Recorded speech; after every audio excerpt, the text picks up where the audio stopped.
varias preguntas a los corintios, porque verdaderamente en la iglesia de Corinto había muchos problemas, bastantes problemas, de divisiones, interpretación de algunas cosas, en el tema de los dones.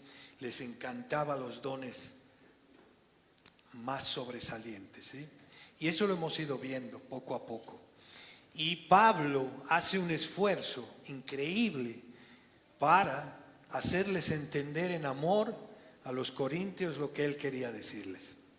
Y es por eso que estos capítulos que hemos ido viendo, el 11, el 12, el 11, el 12 y el 13, tienen que verse de una manera integral.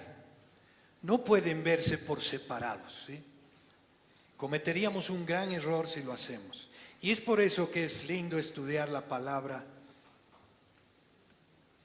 uno a uno, ¿sí? O sea, no saltarnos de un lado a otro.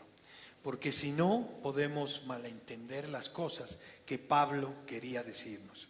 Y en esta mañana, en el capítulo 12, como les decía, Pablo lo que ha hecho es hablar de la importancia de saber usar los dones para la ayuda mutua, que prácticamente era un llamado del uso de los dones para la codependencia en la iglesia. Amén. En el capítulo 13, que ha sido la anterior semana, Pablo hizo hincapié en el amor, ¿sí? Y otras virtudes cristianas que dentro, si recordamos el capítulo 14, él dice es la preeminencia. Y como decía Bruce en la anterior prédica, ¿por qué puso este capítulo al medio? Y era esencial que lo ponga para entender qué es el amor y cómo opera en nuestras vidas dentro de nosotros. Amén. Y lo vamos a ir desarrollando. El capítulo 14, Pablo va a hacer una disertación más detallada sobre la supremacía de la enseñanza bíblica frente al don de lenguas. Amén. Además, finalizará todo con sus principios importantes para la adoración pública en la iglesia. Esta última parte la vamos a ver el próximo domingo, el orden en la iglesia, ¿sí? Hoy día la prédica, el título que le hemos puesto, que le he puesto, es la prioridad del amor y el orden en la iglesia. Hoy día vamos a ver la primera parte, que es la prioridad del amor dentro de todo este contexto, porque no podemos perdernos este contexto y hablar sobre los problemas que hemos dicho que había en Corintios, y lo hemos recalcado varias veces. Y vamos a leer la porción que nos toca leer del capítulo 14, es del 1 al 25, amén. Y lo vamos a ir desarrollando poco a poco. No voy a leer todo hasta el 25, sino que vamos a ir respondiendo algunas preguntas para que nos ayuden a entender, amén. La primera pregunta es, ¿qué es el don más grande que debe buscar la iglesia? ¿Y por qué la profecía es más importante que el don de lenguas? Esto vamos a verlo del capítulo de 1 de Corintios 14, del 1 al 5. Y voy a leer: seguir el amor y procurar los dones espirituales, pero sobre todo que profeticéis, porque el que habla en lenguas no habla a los hombres, sino a Dios, pues nadie le entiende, aunque por el Espíritu habla misterios. Pero el que profetiza habla a los hombres para edificación, exhortación y consolación. El que habla en lengua extraña a sí mismo se edifica, pero el que profetiza edifica a la iglesia. Así que quisiera que todos vosotros habléis lenguas, pero más que profeticéis, porque mayor es el que profetiza que el que habla en lenguas, a no ser que las interprete para que la iglesia reciba edificación. Y miren cómo comienza el 14 y dice seguir el amor. No se olviden que al finalizar el capítulo 12 dice, les voy a enseñar un camino más excelente. y comienza a hablar sobre la preeminencia del amor ágape, que es del Padre, que es de Dios. Y ahora en el 14, curiosamente Pablo, intencionalmente Pablo, entra y dice, seguir el amor. Este es un mandato para todo creyente. Debido a que la falta de amor era un problema espiritual que se había arraigado en la iglesia de Corintios, ¿sí? Había una falta de amor y por eso Pablo toca este tema. Durante el capítulo anterior, Pablo habló de las razones por las que el amor de Dios es más importante que los dones espirituales. Sin amor, dice, los dones espirituales se vuelven inútiles e incluso destructivos. Aún así, Pablo no estaba descartando la importancia de los dones espirituales en la vida de la iglesia, incluidos los dones de lenguas y de profecía. Pablo valora tanto el amor como los dones espirituales, pero sí hace una distinción entre los dos. Los cristianos deben buscar el amor. Es decir, los creyentes deben esforzarse por tomar decisiones que se basen en el amor, en las relaciones tanto con Dios como con los demás. Es el gran mandamiento. Amarás a Dios con todo tu corazón, con toda tu mente y con toda tu cuerpo. Y después dice, amarás a tu prójimo como a ti mismo, ¿sí? Eso es el gran mandamiento. Ahora, los creyentes, como les decía, deberían esforzarse por tomar decisiones en base en el amor, en las relaciones tanto con Dios como con los demás. El amor requiere compromiso, requiere práctica y requiere sacrificio. Por otro lado, Pablo dice que al mismo tiempo desea fervientemente los dones espirituales. Pablo no les dice que busquen, les dice que procuren fervientemente los dones. No, Pablo no está diciendo que busquen los dones, porque los dones son un regalo de Dios. Amén. Es algo que nos da, no es algo que lo tenemos o lo tenemos a nuestra disposición. Pablo les dice a los creyentes que procuren alcanzarlos, pero deja claro que no hay nada que podamos hacer para conseguirlos por nuestra propia cuenta. No podemos hacer nada por conseguirlos nosotros mismos, o basados en nuestro propio esfuerzo, ¿sí? Pablo termina este versículo animándolos a alcanzar especialmente el don de profecía, ¿sí? Que para estos tiempos el don de profecía se trata de la capacidad que Dios nos da, impulsada por el Espíritu Santo, para predicar mensajes que impacten a las personas y los lleven ¿a dónde? Al Evangelio, ¿sí? Eso es profetizar, porque hoy día tenemos la palabra escrita y sabemos lo que va a venir, ¿sí? Antes había profecía, sí, porque Dios hablaba a través de profecías y revelaba, y lo que hacían los profetas era transmitir lo que Dios les decía. Ahora lo que nosotros transmitimos es la palabra de Dios. Está completa, está toda. No hay nada más que podamos añadir a esta palabra. Es más, la palabra dice que si añadimos o quitamos algo de la palabra, malditos somos, ¿sí? Amén. Ahora, como les decía,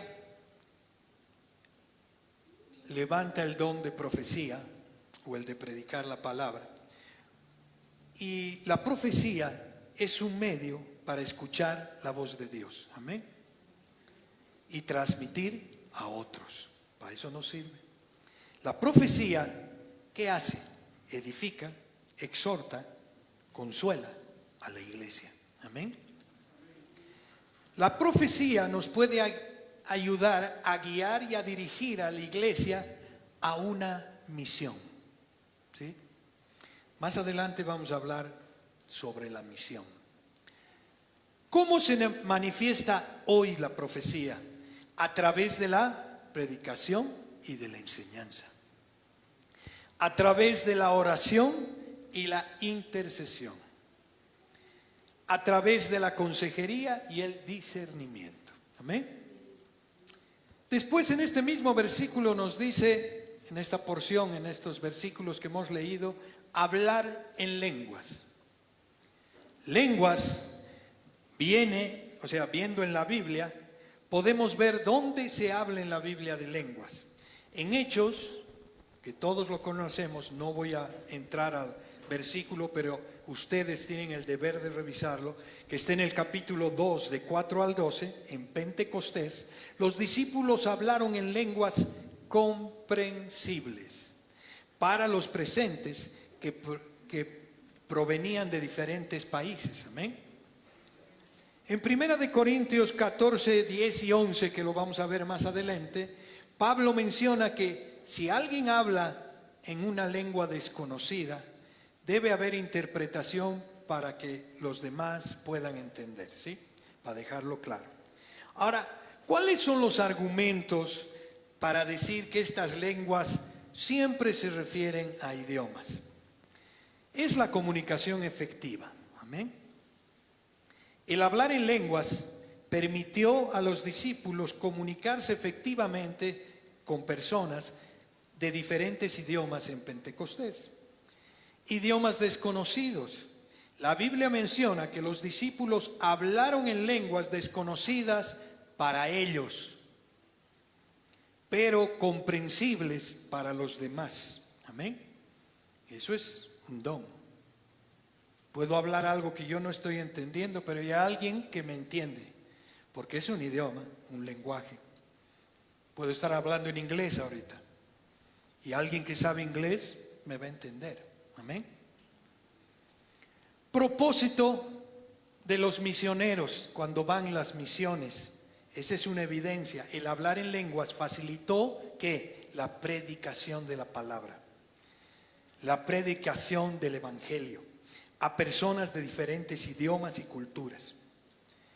La evidencia histórica está en las misiones que han sido utilizadas para hablar en lenguas, para comunicarse con personas de diferentes idiomas en el campo misionero. El don de lenguas es un don espiritual que permite la comunicación efectiva en diferentes idiomas. La unidad en la diversidad. El hablar en lenguas demuestra la unidad de la iglesia a través de la diversidad lingüística, ¿sí? Y esto me lleva a mencionando el segundo versículo de esta parte que estábamos leyendo, dice, porque el que habla en lenguas no habla a los hombres, dice, sino a Dios, pues nadie le entiende, aun que por el Espíritu habla misterios. Ahora, cuando Pablo dice por el Espíritu en esta porción de la palabra, no se está refiriendo al Espíritu Santo, sino al espíritu humano, ¿sí? Como podemos ver más adelante en otras traducciones de este mismo versículo, en la Nueva Versión Internacional, ¿qué dice sobre este mismo versículo? Porque el que habla en lenguas no habla a los demás, sino a Dios. De hecho, nadie entiende lo que dice, porque en su espíritu habla misterios. ¿Sí? En la Biblia las Américas también. Los corintios, y ahora es importante ver qué es lo que pasa en el contexto de los corintios. Los corintios carnales usaban un lenguaje falso, basado en el éxtasis pagano. No estaban interesados en ser comprendidos, ¿sí? Hablaban y hablaban y hablaban y hablaban y nadie los entendía, sino en hacer un espectáculo dramático, El éxtasis pagano es importante verlo para entender lo que Pablo está tratando de decir a los corintios. Se refiere a un estado de trance o arrebato emocional que se producía en las religiones paganas de la antigüedad, especialmente en Grecia y en Roma clásicas. En este estado los individuos se creían poseídos por la deidad o fuerza divina, lo que les permitía acceder a conocimientos, visiones y experiencias espirituales. Las características, ¿cuáles eran? Trance, poseimiento divino, arrebato emocional, rituales y prácticas. Esta era la influencia en esta iglesia de Corintios. Era complicado para Pablo tratar este tema. Rituales y prácticas. Y lo que estaba haciendo Pablo era corregir esta influencia en la iglesia, que era muy fuerte. La corrección y enseñanza, Pablo corrigió y enseñó a los corintios sobre el verdadero significado del éxtasis cristiano y la importancia del orden y la decencia en la iglesia. Era un desorden en la iglesia. Vamos a hablar en la próxima semana sobre el desorden que había en la iglesia. El énfasis que puso Pablo, ¿dónde fue? En el amor. En el amor. Y en la profecía. Pablo enfatizó la importancia del amor y la humildad en la búsqueda de un éxtasis cristiano. Ahora, cuando yo hablo de un éxtasis cristiano, a veces ustedes pueden decir, ¿qué es eso? Díganme, ¿no es algo espiritual que Cristo esté en su corazón? Si van al mundo y le dicen a una persona, ¿saben? Cristo está en mi corazón y está conmigo. ¿Qué va a decir la persona? Este está loco. ¿Está loco o ya se cree Dios? Es una experiencia espiritual lo que tenemos. Esto, juntar a la iglesia, el cuerpo de Cristo, el ser uno en Él, es una experiencia espiritual, pero no la que estaban experimentando los de la iglesia de Corintios. Esa era un desorden, eso era de ellos, no de Dios. Y es por eso que Pablo hace hincapié en el amor y también en la madurez de los hermanos. Pablo llamó a los corintios a madurar en su fe y a buscar una relación más profunda con Dios, esa conexión con Dios. ¿Cuál es esa conexión con Dios? Es el amor, es su amor en nosotros. Cuando decimos vivimos en Cristo, hemos cantado tantas canciones que si analizan la letra van a poder ver esto que les estoy diciendo. Pero lo cantamos, pero no lo analizamos. En resumen, el éxtasis pagano influyó a la iglesia de Corinto, llevando ¿a qué? Al desorden, abuso de los dones espirituales. ¿Y qué pasó? División. Pablo respondió y corrigió para enseñar que el énfasis en el amor y en la madurez. La mala interpretación del don de lenguas ha causado un daño impresionante y significativo en la iglesia, en la historia del cristianismo, especialmente en los movimientos pentecostales y los carismáticos, ¿sí? Al leer el texto en original en griego, No deja de llamar la atención el empleo alterno y suficientemente definido al entender que muchos estudiosos de la Biblia, en las expresiones hablar en lengua, y esto es para que vayamos y escudriñemos y entendamos mejor por nosotros mismos lo que yo le estoy diciendo, no me lo crean a mí, véanlo en la palabra. El singular cuando habla cuando habla de lenguas, en los versículos, por ejemplo, habla en singular en el versículo 9 de este capítulo, en el versículo 26. Y hablar en lenguas en plural. ¿En qué versículos? En el 5, en el 6, en el 18, en el 21, en el 22, en el 23 y en el 39 de este capítulo 14. Es cierto que los traductores no siempre han respetado, los traductores de la Biblia, esta diferencia ortográfica. En la versión Reina Valera, por ejemplo, revisada, han puesto en plural la expresión que está en singular en el original, en el verso que acabo de leer. En la misma versión, como también en otras, los traductores han creído oportuno subrayar en algunos casos la diferencia, agregando un adjetivo a la expresión singular, lengua extraña.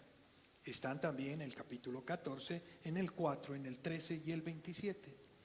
Lengua desconocida en el 14 y 19. La diferencia puede parecer insignificante, mis queridos hermanos, pero el análisis del texto lo destaca.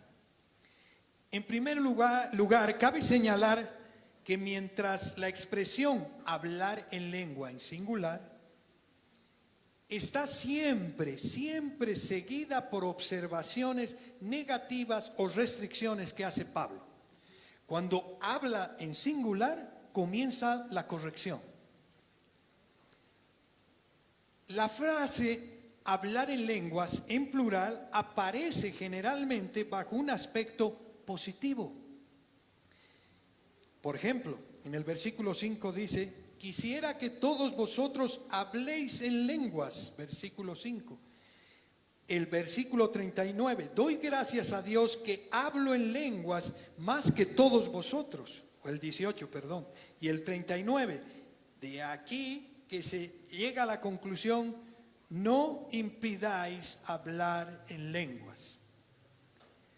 Como la expresión en plural corresponde exactamente a lo que emplea en 1 Corintios 12:30, que lo hemos visto, en Hechos 10:46 y en Hechos 19:6, para referirse a ¿qué? Al don de hablar en idiomas extranjeros. Y puesto que este don es esencial para predicar el evangelio a los incrédulos, lo dice en el mismo capítulo, en el 14:22. Es para eso. Estas restricciones de Pablo acerca del uso de la iglesia son fácilmente comprensibles. En efecto, pregunta el apóstol en el versículo 6: si yo voy a vosotros hablando en lengua, ¿qué aprovechará? Singular. En la iglesia prefiero hablar 5 palabras con mi entendimiento para enseñar también a otros que 10,000 palabras en lengua. Sin sentido. En cambio, hermanos, la profecía, que ahora es la correcta exposición de la palabra para nosotros, nos guía y nos da dirección, nos edifica y nos consuela, nos da advertencia y nos corrige. La correcta exposición de la palabra nos da ¿qué? Un fundamento bíblico, claridad y comprensión, autoridad y credibilidad. Si yo les estaría hablando algo raro acá, no entendería nadie acá. Dirían, ¿qué pasa? ¿Por qué debe prevalecer esto? Para evitar ¿qué? Confusión y error en la iglesia. ¿Para qué? Para fortalecer la fe. Proteger, ¿qué? La integridad de la iglesia. ¿Cuáles serían las consecuencias si no prevalece la profecía o el predicar la palabra en un idioma claro y expresar lo que quiero hacer entender? Confusión y error. Estaríamos todos confundidos y errados. Debilidad espiritual es lo que había en la iglesia de Corinto. Debilidad espiritual. División y conflicto. ¿No había división y conflicto en la iglesia de Corinto? Había. ¿Por qué? Por todas estas cosas que Pablo realmente, magistralmente está viendo. Ahora, esto pasa, esto me lleva a la segunda pregunta y digo, ¿por qué es importante que la comunicación espiritual sea clara y comprensible? ¿Y cómo pueden las analogías de la música y el lenguaje extranjero ayudarnos y la lengua extranjera ayudarnos a entender la importancia de la claridad en la comunicación espiritual? Eso vamos a verlo del 14, del 6 al 12. Y miren cómo Pablo se está esforzando en traer tantos ejemplos a la iglesia de Corinto. La música, por ejemplo, ¿no? O sea, veamos el versículo 6 que dice: ahora pues, hermanos, si yo voy a vosotros hablando en lenguas, ¿qué aprovecharía si no os hablare con revelación o ciencia o con profecía o con doctrina?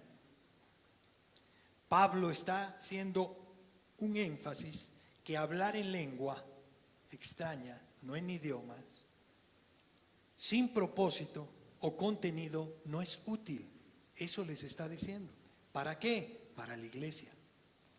Es necesario que la comunicación sea clara y edificante. El versículo 7 dice: ciertamente las cosas inanimadas que producen sonidos como la flauta o la cítara, si no dieren distintas voces, ¿cómo se sabría lo que se toca con la flauta o con la cítara? Miren cómo Pablo está siendo sarcástico. Díganme si los músicos acá pondrían una nota que no tiene nada que ver. ¿Sabrían qué canción es? No se darían ni cuenta. Es solo un ruido. Y eso está trayendo Pablo como ejemplo. Pablo utiliza la analogía de la música para ilustrar la importancia de la claridad en la comunicación. Al igual que un instrumento musical necesita producir sonidos distintos para ser entendido. Lo mismo, Pablo se está esforzando por decir: entiendan que esto no está bien. La comunicación en la iglesia debe ser clara y comprensible. El versículo 8 dice: y si la trompeta diere sonido incierto, ¿quién se preparará para la batalla? La trompeta era un instrumento utilizado para llamar a la batalla. Un sonido indistinto no sería efectivo para convocar a la acción. Ahí se quedan sentados, nadie sale a la batalla. ¿Por qué? Porque es incierto, porque no se entiende. El versículo 9 dice: así también vosotros, si por la lengua no dieres palabra bien comprensible, ¿cómo entenderán los que decís? Porque hablaréis al aire. ¿Cómo van a entender? Es como si estuviera hablando al aire. Pablo enfatiza que hablar en lenguas sin interpretación es inútil y comparable al hablar al aire, sin ningún efecto o propósito. El versículo 10 dice: tantas clases de idiomas hay seguramente en el mundo y ninguno de ellos carece de significado. Idiomas extranjeros. Escuchen. Primero la música, después los idiomas extranjeros. Y dice: tantas clases de idiomas hay en el mundo y ninguno de ellos carece de significado. Pablo reconoce la diversidad de idiomas en el mundo y enfatiza que cada uno tiene un significado y un propósito. Todos, absolutamente todos.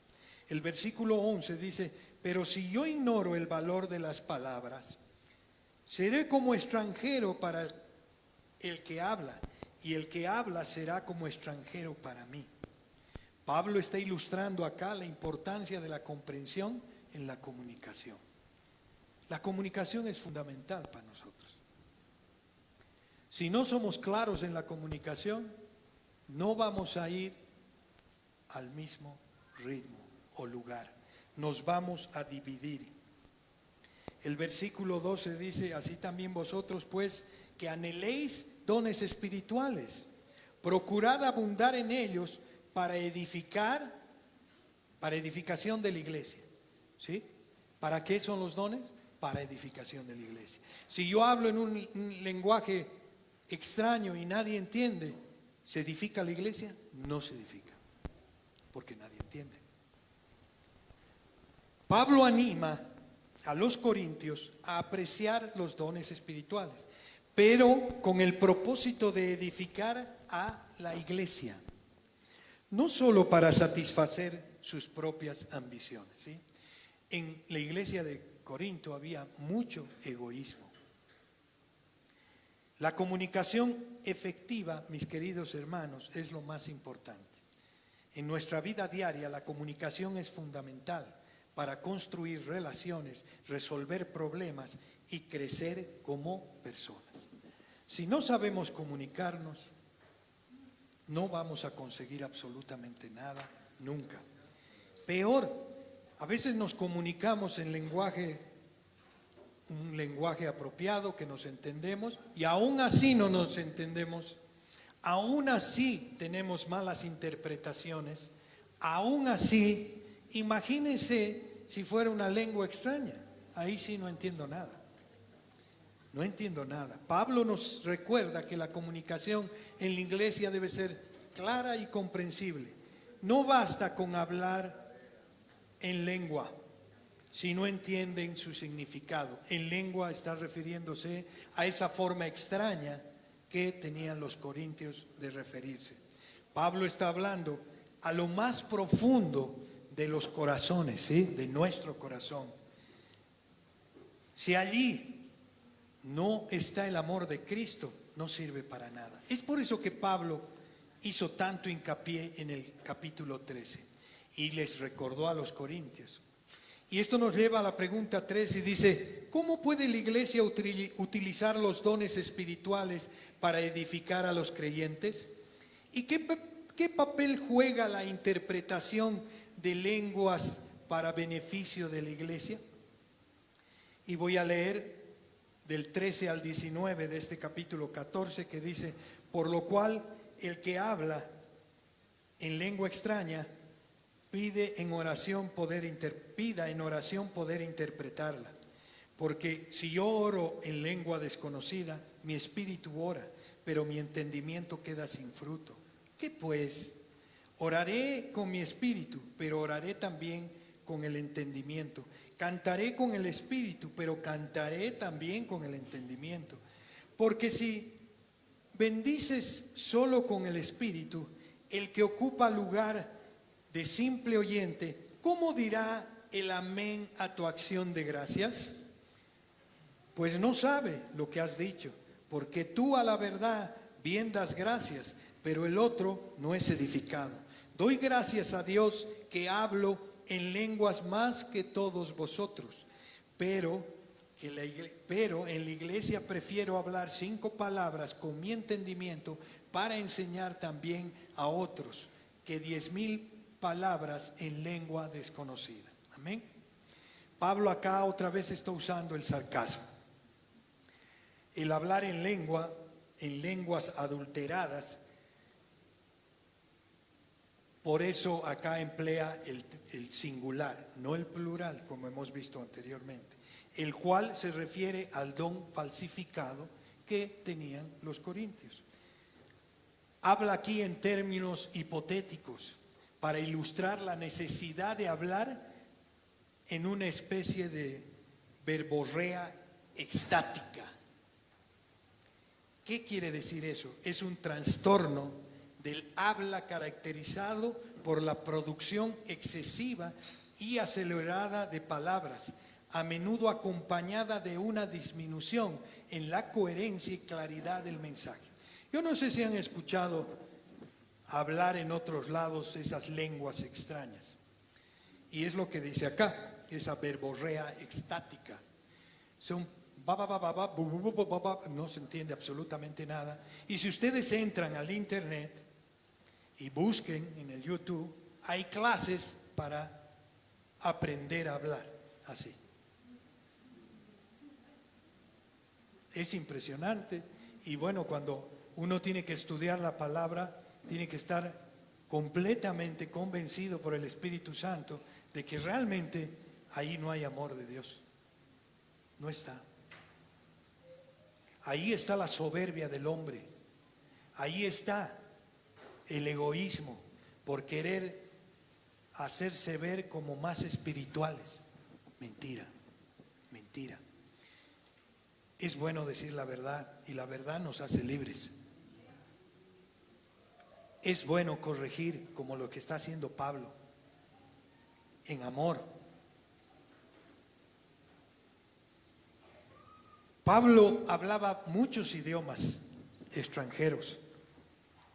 Se estima que Pablo podría haber hablado entre 4 a 6 idiomas: griego, hebreo, arameo, latín, lenguas locales como el lidio y el frido.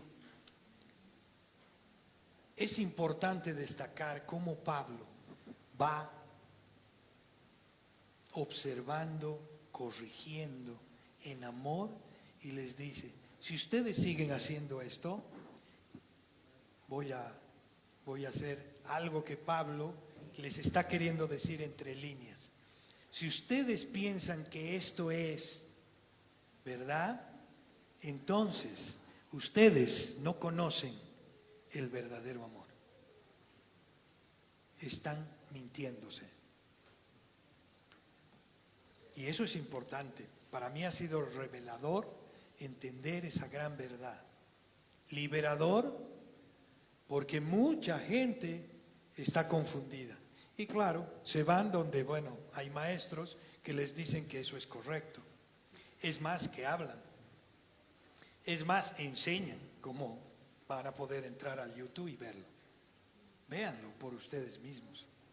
Y esto me lleva a la cuarta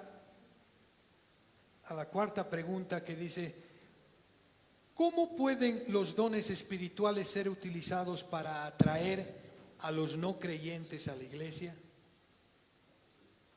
¿Y qué papel juega la profecía en la evangelización y la edificación de la iglesia? Y vamos a leer los versículos del 20 al 25.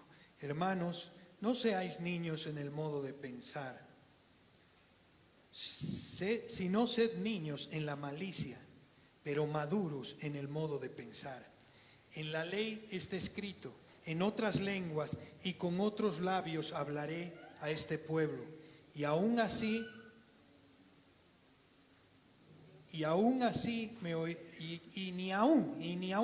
me oirán, dice el Señor. Así que las lenguas son por señal, no a los creyentes, sino a los incrédulos. Pero la profecía, no a los incrédulos, sino a los creyentes.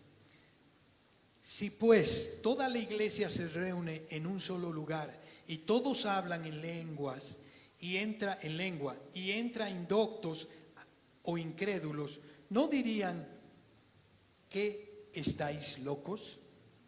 Pero si todos profetizan y entra algún incrédulo o indocto, por todos es convencido, por todos es juzgado, lo cual de su corazón se hace manifiesto, y así, postrándose sobre el rostro, adora a Dios, declarando que verdaderamente Dios está entre vosotros.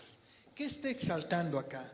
Este pasaje es muy importante porque trata acerca del propósito primordial de el don de lenguas, ¿sí? De idiomas.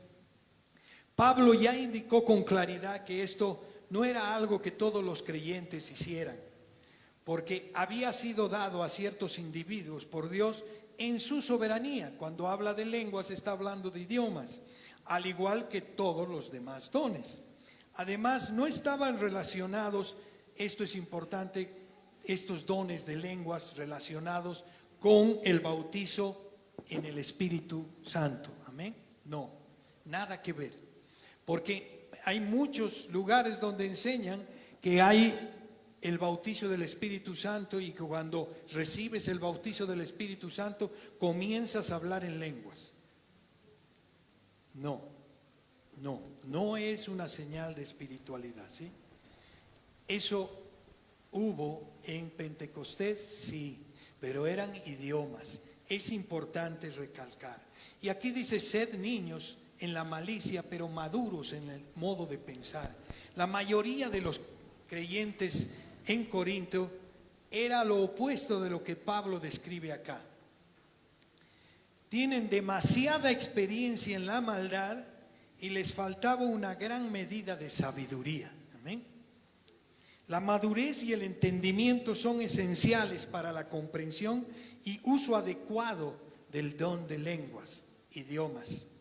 Porque la naturaleza visible y fascinante de este don que utilizaban los corintios, que era el falso, es muy atrayente para la carne, para personas inmaduras. Nos lleva por nuestro propio egoísmo para sobresalir con el que está a mi lado, porque yo tengo algo distinto que tú no tienes. Y entonces la gente comienza a buscar ese don y se esfuerza por tenerlo, y es más, puede aprenderlo falsamente. Miren cómo nos engañamos.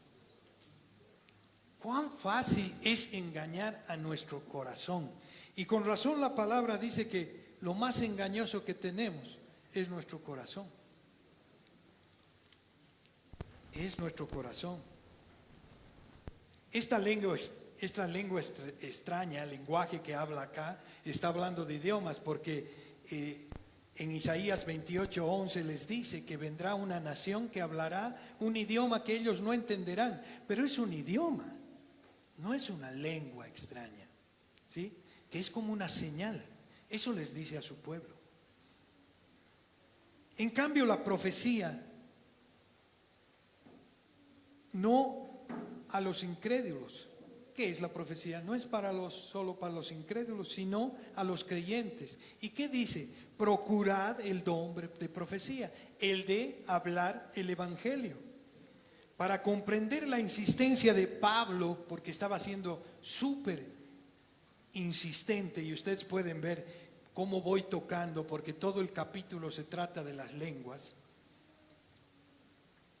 en favor del don de la profecía, les dice, la profecía es más importante que el hablar en lengua extraña.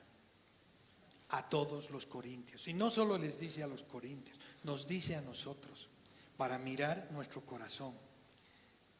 Debemos realmente ubicarnos en el contexto religioso de esa época. Si no nos ubicamos, hermanos, cometemos errores. En efecto, nos encontramos aquí en presencia de dos tipos de influencia. Uno es el tipo profético que habla la palabra, ¿sí? Que les dice Pablo. Y el otro es el tipo místico, la influencia que habían traído a la iglesia los corintios. La profecía es para el culto al verdadero Dios. La profecía, el dar el mensaje de Dios. El hablar en éxtasis era para el culto a las divinidades paganas, ¿sí? Esos dos tenemos que distinguir en este capítulo, que Pablo está haciéndolo insistentemente. Por ejemplo, en Primera de Corintios del 24 al 25, en el capítulo 14 dice: pero si todos profetizan y entra algún incrédulo indocto, por todos es convencido, por todos es juzgado. Lo oculto de su corazón, o sea, lo profundo de su corazón, se hace manifiesto. Cuando escucho palabra de Dios, se hace manifiesto algo en mi corazón. Y así, postrándose sobre su rostro, adora a Dios, declarando que verdaderamente Dios está entre nosotros. Profetizar es llevar el mensaje de Dios revelado a través de su palabra. Es muy importante, mis queridos hermanos, entender esto. Y es un capítulo complicado por esta mala interpretación y por este mal uso que le han dado. Pero yo quiero exponerlos a lo que Pablo está haciendo y traerlos a nuestra vida con nosotros. Tal vez ninguno de nosotros ha experimentado hablar en lengua extraña o engañarse a sí mismo, digamos, ¿no? Muchos de nosotros tal vez nos hemos engañado a sí mismos, ¿verdad?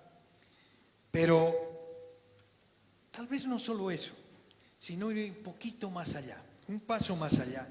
Y yo quiero, mis queridos hermanos, porque hasta aquí Pablo ha estado exhortando en amor a los hermanos en Corinto, resaltando que lo que ellos estaban haciendo estaba mal.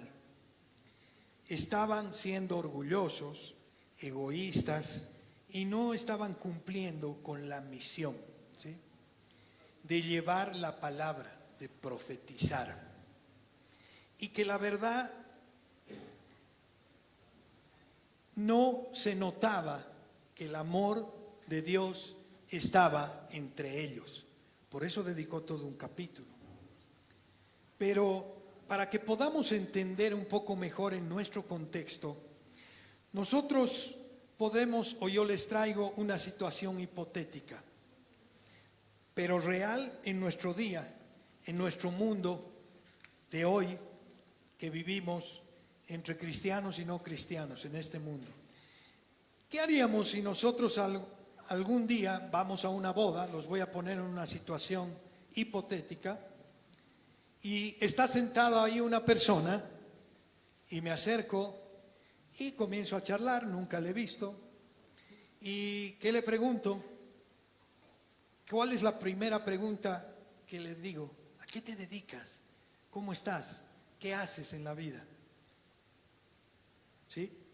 La respuesta que damos normalmente, y voy a responderles, y quiero que vayan pensando ustedes qué respuesta le darían cuando les preguntan, ¿a qué te dedicas? La respuesta que normalmente es obvia y que pensando mientras yo preparaba la prédica decía, a ver, ¿cuál sería mi respuesta obvia? Seguramente depende mucho de lo que hagamos, ¿sí?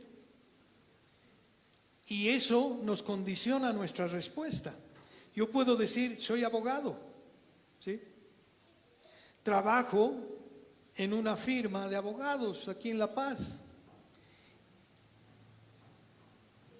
Y la otra persona me puede decir, ¿y tú a qué te dedicas? Soy un empresario, que hace 6 años estoy con una empresa y con mi emprendimiento y perfecto. La respuesta que damos normalmente es esa, es obvia. Seguramente, como hemos dicho, depende mucho de lo que hacemos en nuestro día a día. Depende de lo que hagamos nuestra respuesta a la pregunta que viene naturalmente de nosotros. Es aquello a lo que nosotros dedicamos nuestro tiempo, nuestro esfuerzo, nuestros pensamientos, tus fantasías en el corazón de ser, y en cierta forma lo que tú haces representa lo que tú eres. A los corintios había algo que los representaba lo que ellos eran. Lo que ellos tenían y les fluía era algo que ellos malinterpretaban y que Pablo estaba tratando de corregir. Y es por eso que yo les quiero traer este ejemplo y para que nos vayamos realmente confrontados con nosotros mismos. Por ejemplo, el decir que eres un arquitecto en cierta forma declara lo que hago y a qué me dedico y a qué dedico tiempo, y a la vez delata una posición o una porción de mi identidad. Soy arquitecto, soy comunicador. ¿De quién soy yo? No es muy difícil partir cuando alguien te hace este tipo de preguntas, ¿sí? Comienzas a hablar de lo que tú eres. Pero, ¿qué pasa? ¿Qué pasaría si alguien te pregunta alguna vez, ¿tú eres un misionero? Yo les pregunto, ¿cuál sería su respuesta? No quiero que me la contesten, pero quiero que la piensen. Para ustedes mismos. Si alguien nos hace esa pregunta, la respuesta más natural que saldría, diría, misionero. Misionero es el que está en el África, misionero es Mario que está en Malí, en África Occidental, él es misionero. Y que nosotros en nuestro amor lo apoyamos y él nos manda su informe mensual y ustedes lo pueden ver en el grupo de la iglesia que él manda con el que esté abierto, el grupo de WhatsApp que está abierto. Y lo vemos. Y realmente son cosas lindas las que hace Mario allá, como misión, como misionero. Nosotros lo apoyamos, como hemos dicho. Ahora, yo diría, yo no soy un misionero. Yo soy un abogado. Yo soy un arquitecto. Yo soy una diseñadora. Yo soy un programador. Yo no soy un misionero. Y miren lo que Pablo les está diciendo a los corintios. Profeticen, no se distraigan. Eso es lo importante. Pero para hacer esto, primero tienes que conocer al Dios verdadero, el amor. Ahora, mis hermanos, si vamos a la Biblia, ¿no crees o pensarías que esta respuesta que hemos dado como normal, yo no soy misionero, yo soy abogado, yo soy administrador de empresas, ¿qué diría la Biblia? ¿Qué diría Mateo? ¿Qué dice el libro de los Hechos? ¿Qué dice Pablo en lo que acabamos de leer? Están en total desacuerdo con esa respuesta, en total. Porque como les está diciendo Pablo a los corintios, si ustedes tienen el amor de Dios dentro de sus corazones, no puedo creer que no entiendan que profetizar no esté por encima y como prioridad antes que todos sus supuestos dones espectaculares. Y hoy Pablo, Mateo y Lucas, a través del libro de Hechos, nos hablan a nosotros como iglesia. ¿Qué estamos priorizando? Porque en Mateo 29, del 28, del 19 al 20, es clarísima la palabra. Y nos dice, por tanto, id y hacer discípulos a todas las naciones, bautizándolos en el nombre del Padre y del Hijo y del Espíritu Santo, enseñándoles que guarden todas las cosas que os he mandado y que aquí yo estoy con vosotros, todos los días hasta el fin del mundo. Cristo vive en nuestro corazón y el amor de Dios ha sido derramado en nuestro corazón. No puede ser, y yo creo que Pablo le está diciendo, no puedo creer lo que estoy viendo. Y nos dice hoy a la iglesia, no puedo creer que tú estés desenfocado, porque Cristo vive en ti. En Hechos 1:8 dice, pero si recibís el poder, ¿quién es el poder? El Espíritu Santo.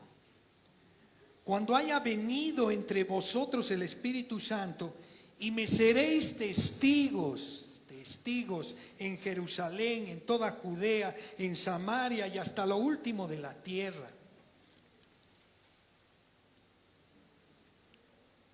Primero recibimos algo cuando hemos nacido de nuevo, cuando hemos creído, hemos recibido ese poder. No me avergüenzo del Evangelio porque es poder de Dios. Eso es poder. Es algo que no se puede explicar, pero ese poder vive acá en mi corazón. Pero vivo desenfocado. ¿Por qué? Hay una conjunción ahí, ese y, ¿no? Cuando dice, y me seréis testigos. ¿Somos testigos de él donde vamos? ¿Somos? ¿O creemos que Cristo está acá solo en la iglesia o en nuestros estudios?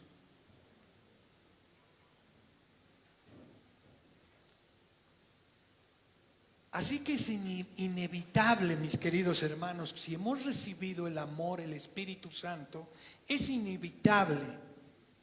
Es como Jesús dice en Mateo: síganme y yo los haré pescadores de hombres. Es inevitable. Ese poder que hay en nosotros nos hace hacer, ir y predicar la palabra. Esto les estaba diciendo no solo a los discípulos, les estaba hablando a todos los 120. Vayan y van a ser esparcidos. En Hechos 8:1 les dice que por la persecución van a ser esparcidos en los mismos lugares que Jesús les dijo. ¿Y qué hacían cuando han sido esparcidos? Predicaban la palabra de Dios. Mientras que en Jerusalén a sus familias las perseguían, las llevaban a la cárcel. ¿Y ellos qué hacían? Seguían predicando la palabra de Dios. No estaban desenfocados. Sabían en quién habían creído. Sabían que el amor de Cristo estaba en ellos. Y lo sentían y lo vivían. Ahora, hermanos, ¿lo vivimos nosotros o estamos desenfocados?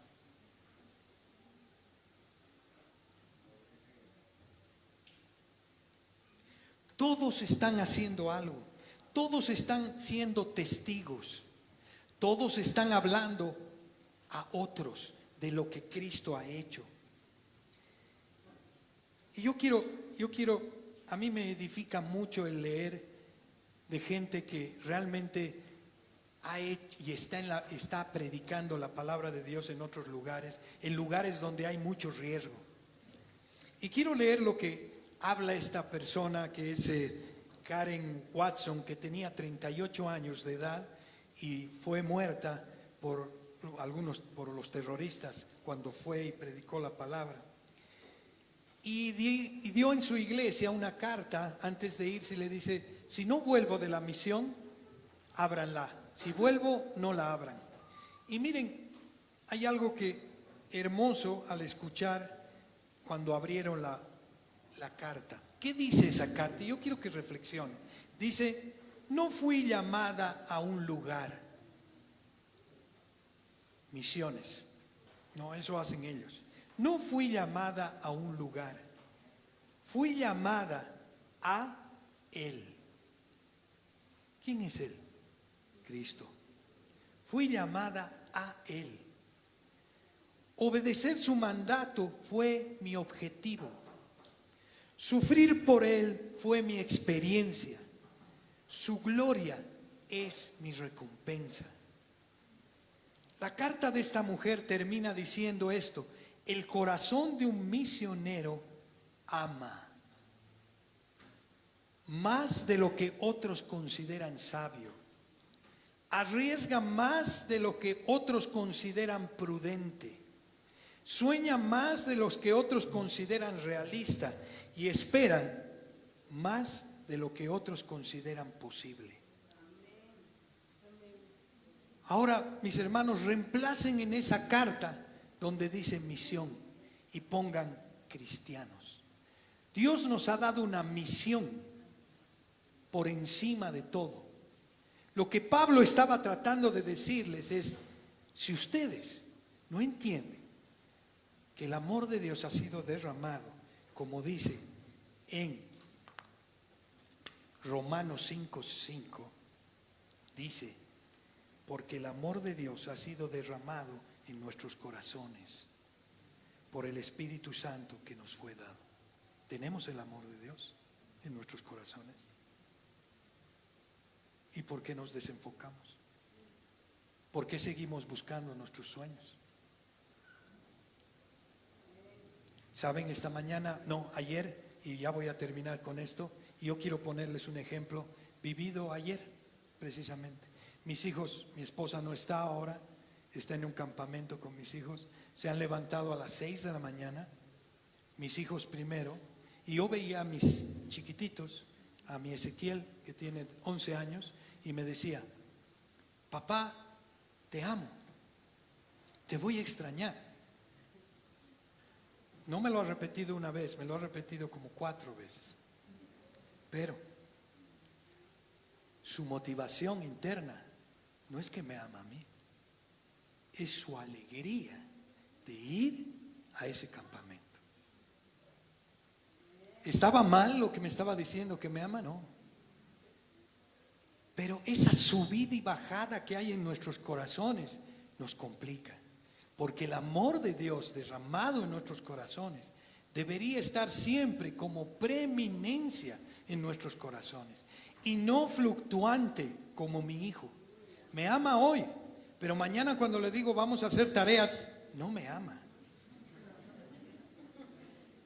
Somos inmaduros, ¿no ve? Y por eso Pablo se ha esforzado y decirles, si tienen el amor de Dios, esto no va a ocurrir, porque esto es permanente.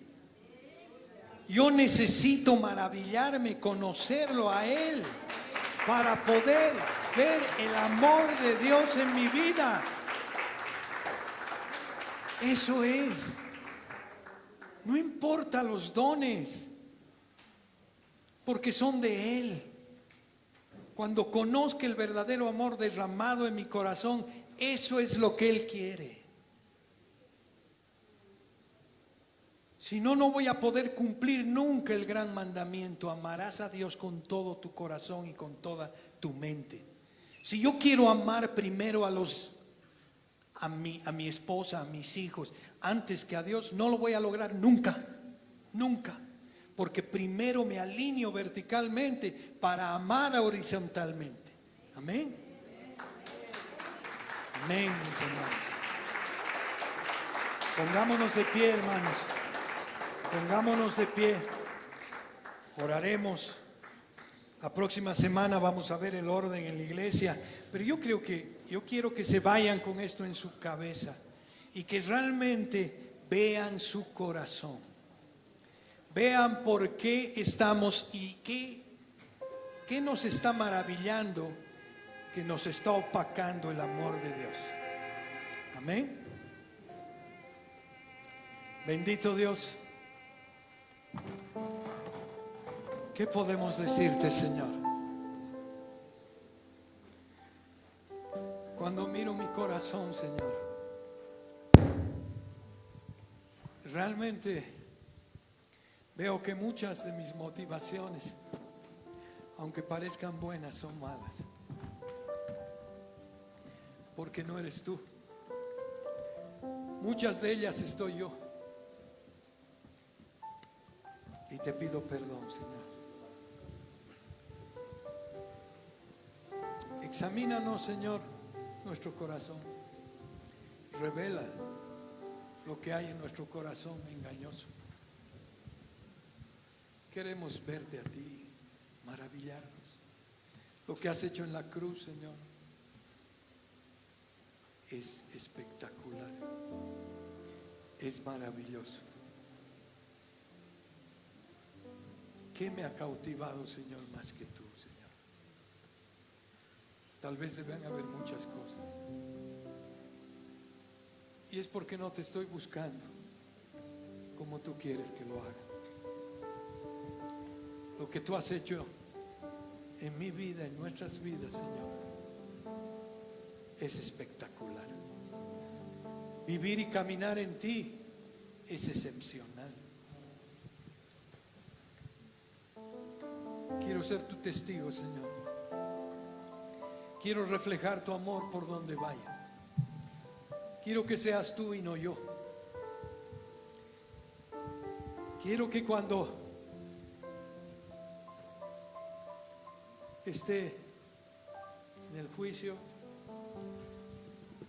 no sea de las personas que diga: en tu nombre he hecho esto, Señor, en tu nombre he profetizado, en tu nombre he echado demonios, en tu nombre y en tu nombre he hecho esto, he leído la Biblia, Señor, he ido a la iglesia, he hecho esto, Señor, y me mires y me digas: no te conozco.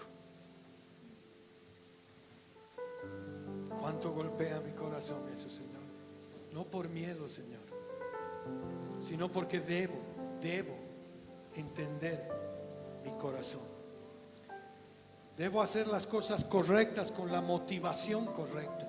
Y tu motivación eres tú, el amor derramado tuyo en mi corazón. Ayúdame, Señor. Ayúdanos, Señor. Aquí está tu iglesia, Señor, mirándote.